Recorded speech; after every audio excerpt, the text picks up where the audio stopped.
Well, as promised, this is a follow-up from the previous video about my overview of the MIG welder.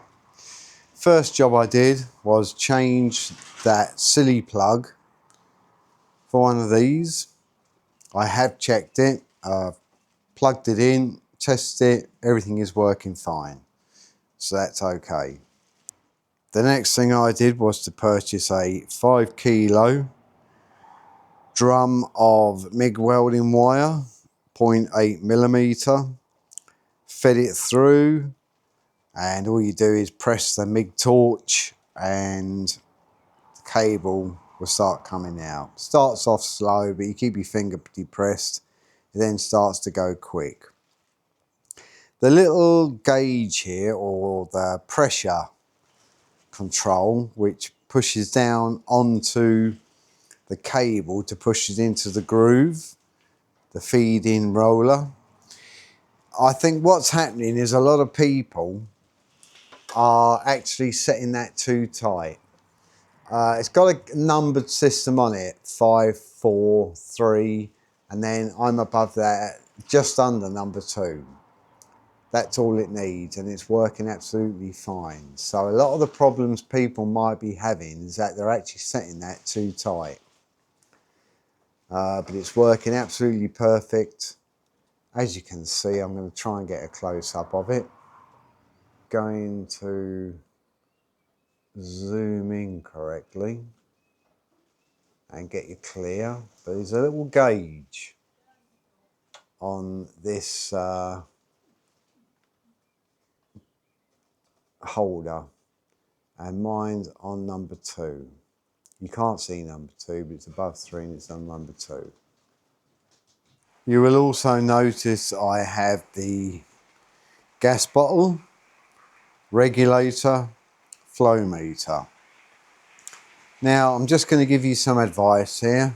You can take it or leave it, I don't really care. But when you're connecting your regulator to the gas bottle, I use plumber's tape. When you're connecting your regulator to the flow meter, I use plumber's tape. And where the connector is for the outlet from the flow meter, I use plumber's tape. It was a good idea of me to bring down the hose to the welding shop because the spurs or outlets that come are different sizes. The first one he gave me, I put the hose over it and said, no, that's too small, I want a bigger one. So they gave me the next size up, and that was the perfect size. So I do recommend, if you're going with gas. Yeah, it's pretty rainy here today. You can hear the rain battering down on the roof. But recommend taking the hose down to make sure that they give you the correct spur, so it fits it. The flow meter, this actually starts at 5 litres per minute and goes up to 40. So I'm going to have to do this around 7 to start off with. I got myself a decent regulator and a decent flow meter. Now you're going to wonder what the cost is. This is a 20 litre bottle.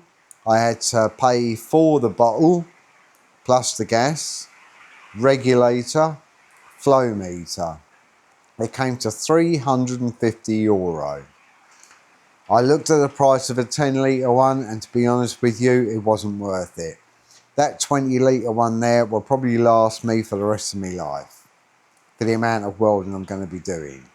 So it's your choice what you want to do, what you want to go with. If you've got a specific job in mind and you want to use gas, maybe 10 litre would be best for you, especially if you are thinking of selling the MIG welder after you finish with it. So that's that. Now it's about time to do my first bit of welding with this VEVOR welder. I want to weld an earthing rod onto my steel worktop over there. So I've already cut myself a bit of steel and I'm going to get this welded. So let's get on with it.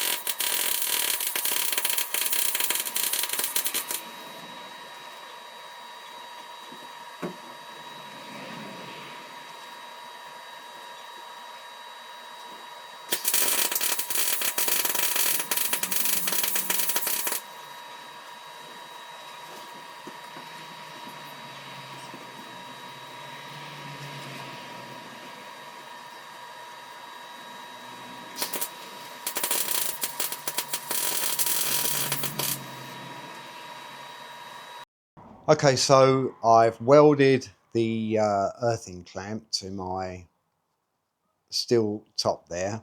I got caught a little bit off guard because I didn't set the flow rate. I know. So whatever was coming out, I think it turned out to be nearly 20. So there was a lot of gas coming out. I also had it in full trigger mode so that when I pull the trigger, it automatically keeps working until I pull the trigger again, then it will cut off. Normally I pull the trigger, I keep it on until I want to stop. So that caught me off guard a little bit there. But you know, I'll just show you the weld. This is where it caught me off guard initially. There and there. So I kept thinking to myself, huh, what's going on? Caught me off guard. Then I realised what was going on, and I got that weld there. And there is absolutely, there was no splatter. A couple of little balls, but they just knocked off when I touched them with my finger. There's absolutely no splatter there, and I actually like the way it welded. As I say, these two parts here, they caught me off guard a little bit. So I wasn't really prepared for that. I was more prepared for the third side here. Now that I've got that welded on there, I've got some welding jobs to do. Well, I've got one welding job that I want to get done, and I'm going to start welding that up, and we'll see how that turns out.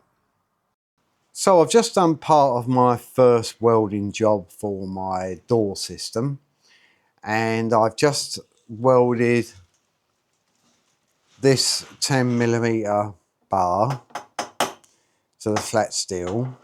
It's only a few blobs around it. It's still hot. As you can see, there is really no splatter. I've adjusted it now to about 7 litres per minute, and I'm not really getting any splatter. There were a few little blobs, but they came off with a standard scraper just by pushing them, so I didn't have to grind anything. Next part I welded was this bit of pipe in onto the piece of steel. It's done a successful job.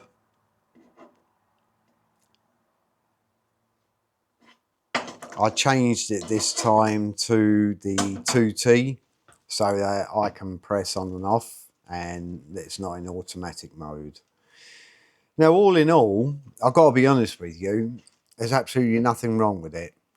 My welding helmet I think needs replacing because it's just too dark.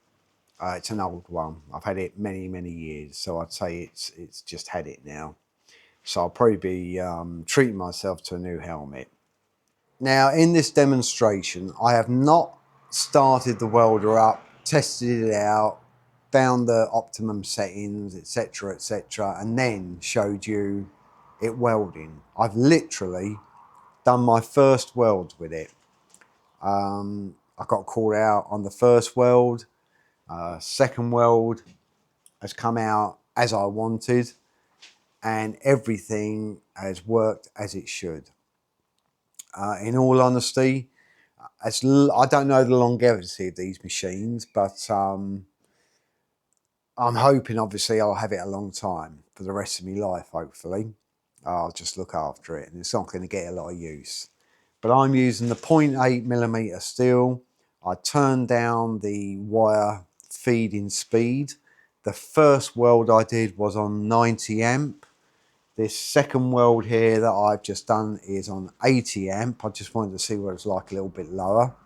And I lowered the wide speed down to 2.5, or I think it was around about there. I think initially it was on 3.7, but it was a little bit too fast coming out for me. That seemed about right for me. I'm not one who wants to rush ahead with the welding and do it quickly. I'd rather take a little bit of time over it.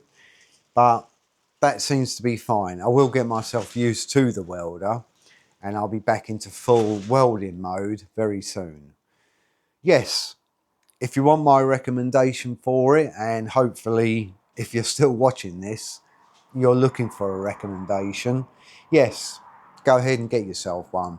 For home use, it's absolutely perfect. It will do what you want. The steel that I'm welding up is 3mm, and it's welded the pair of them perfectly with 80 to 90 amp.